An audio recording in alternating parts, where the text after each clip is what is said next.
உணவே மருந்து, மருந்தே உணவு என்ற பழமொழிக்கு ஏற்ப நம் அன்றாடம் பயன்படுத்தும் உணவு வகைகளில் இடம்பெறும் பொருட்களின் உள்ள மகத்துவத்தை பற்றியும் அதில் அடங்கியிருக்கும் மூலிகைகள் குறித்தும் விவரிக்க வருகிறது இப்பகுதி. நலம் தரும் மூலிகை.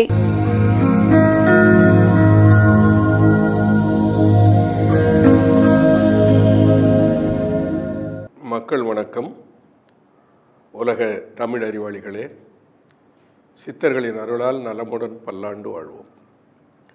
மக்கள் தொலைக்காட்சியில் புத்தம்புது காலை என்கின்ற தொடர் நிகழ்ச்சியிலே, இதற்கு முந்தைய நிகழ்ச்சியில் இந்த மூலமாம் குளத்திலே முளைத்து எழுந்த கோரையை, அது பாடலில் கோரையை என்று எழுதிவிட்டார்கள். ஏதோ குளத்தில் போய் கோரையை 4 கட்டு அறுத்துக்கிட்டு வர மாதிரி அந்த பாட்டினுடைய பொருள் வெளிப்பக்கத்தில் வெளித்தோற்றத்திலே இருக்கும். உள்ளே பார்த்தால் மூலாதாரமாகிய அந்த குளத்திலே முளைத்தெழுகிற கோழையை, கோழை என்றால் சளி, சளிதான் மரணத்துக்கு அதிகாரி. கோழையை காலமே எழுந்திருந்து, அதிகாலையில் பிரம்ம முகூர்த்த நேரத்தில் எழுந்திருந்து 4 கட்டு அறுப்பறையில். இப்போ 4 கட்டு அறுக்கிறதுனா என்ன? திருமூலம் கூட 3 கட்டை பற்றி தானே பேசுகிறாங்க, என்ன 4 கட்டுன்னு வருது. இப்போ 4 கட்டு அறுக்கிறதுனா என்ன? 4 கட்டு 4 கட்டு என்பது கோரை அறுப்பதல்ல, கோழையை அறுப்பதற்கு 4 நிலைகள். என்ன 4 நிலைகள்?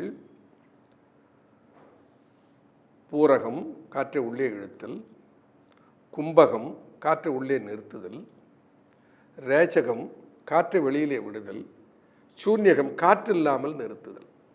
இப்போ 4 கட்டு, 4 நிலைகள்.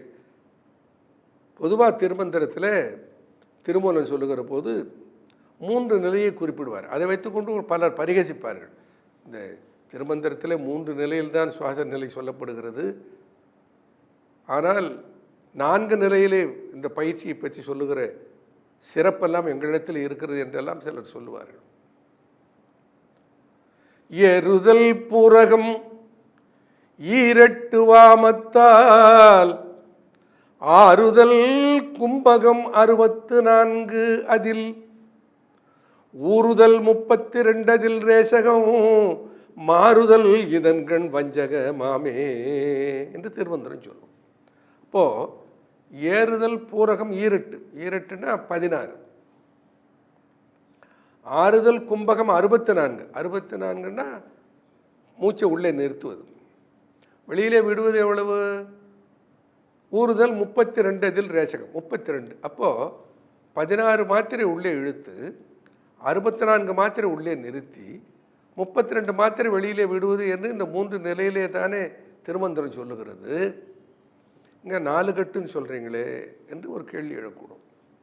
அதை புரிந்து கொள்ள வேண்டுமானால் நாம் என்ன பண்ணுவோம்னா, அழகனி சித்தனை போய் கேட்கணும்.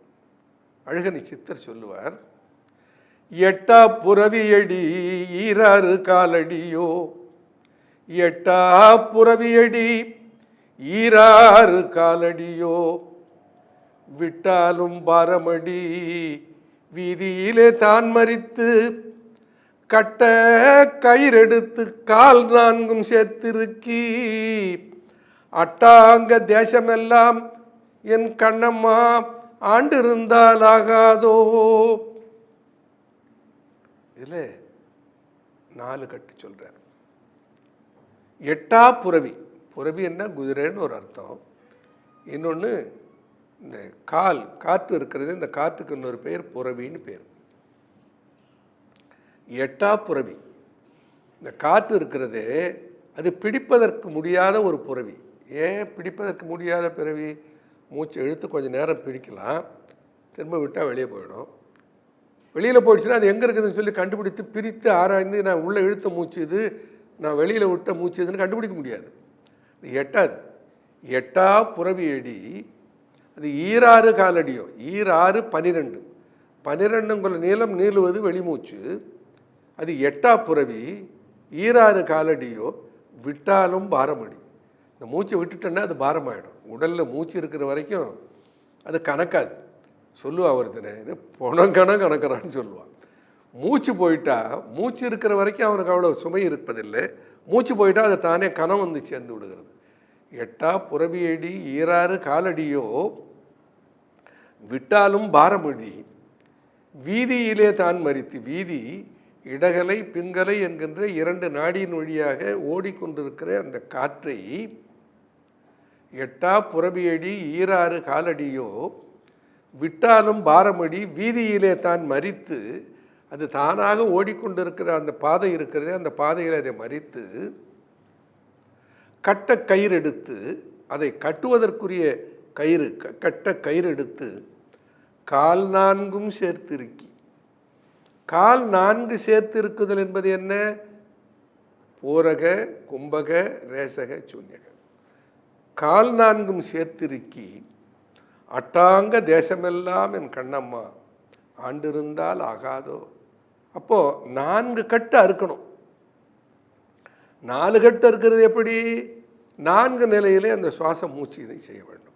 இப்போ காற்றை இழுத்து உள்ளே நிறுத்தி வெளியிலே விட்டு அந்த காற்றில்லா நிலையிலே கொஞ்சம் நேரம் நிறுத்தி திரும்ப உள்ளே எடுக்கிறது இருக்கிறதே, அதற்கு ஒரு கணக்கு இருக்கிறது.